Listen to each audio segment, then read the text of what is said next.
I just wanted to have fun. So it was mainly during the week that I was working, and I would do homework, of course, if there was extra homework over the weekend, or even finish it off on a Friday.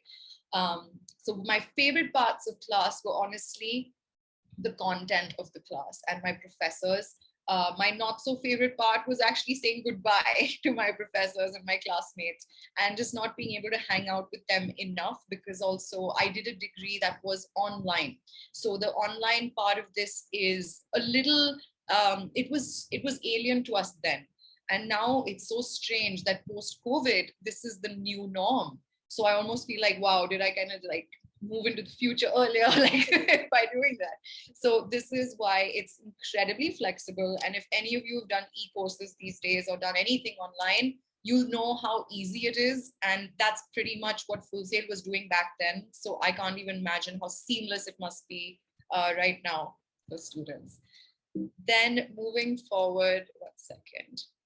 Yes, interactivity. This is a huge part of online degrees and of thinking about how do I learn when I'm, across the screen. And there was a lot of interaction in terms of just having community boards and discussions with each other.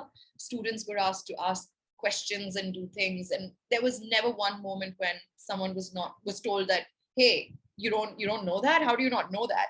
It was like we were taught from the basics of every single module that came in, which was really helpful if you don't come from a background like that.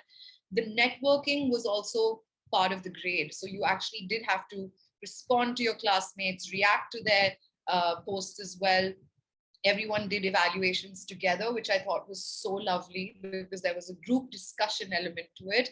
And yes, you can absolutely apply that knowledge in real life, because it was taught in a way that you could just immediately apply it in a job or in a real world application.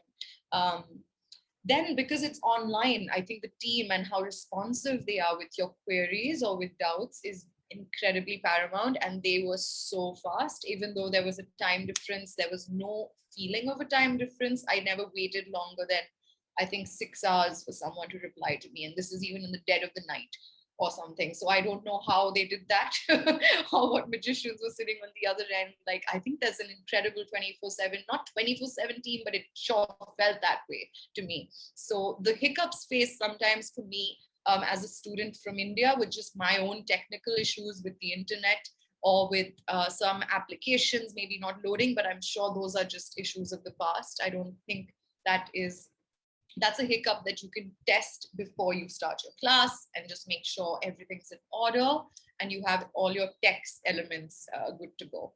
That's how I dealt with that, was just prevention.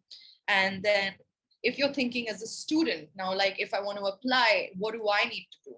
What are my prerequisites and what do I need to bring to the table, so to speak? And I would say be yourself. Whenever you're writing your applications or you're showing a portfolio or you're working on your own pieces of art, be really relaxed when you're doing it. Let your creative juices flow. Don't think about what someone else might be doing or what someone else will think about it when it's done. Be authentic. And that's what I think the main thing is to be mindful of. Try and have a portfolio, if you're using a portfolio, that's diverse and shows at least different parts of your skill set, and also elements of what inspire you and you as your story, like from a time you're a child growing up in India. And how do you stay on track of applications? Put your deadlines in. Give yourself dates of, this is when I want to finish my portfolio, this is when I want to submit my application, so you have everything on track. And it can definitely be done very easily if you just plan it out proper.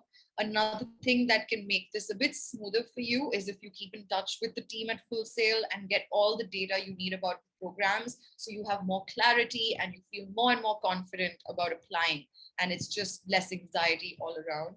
And if you need, if somewhere for you, your parents aren't going to be completely, on board with something to do with entertainment or art or design, I think the best way is to really give them more info, show them Full Sail, show them examples of what other students have done, what you can do. And this industry is incredible. There's so much revenue and money to be made. The ROI on these degrees is really, really good as well. So it's just about enlightening your parents, inviting them to have a conversation with someone at Full Sail, and making it just more accessible for them to be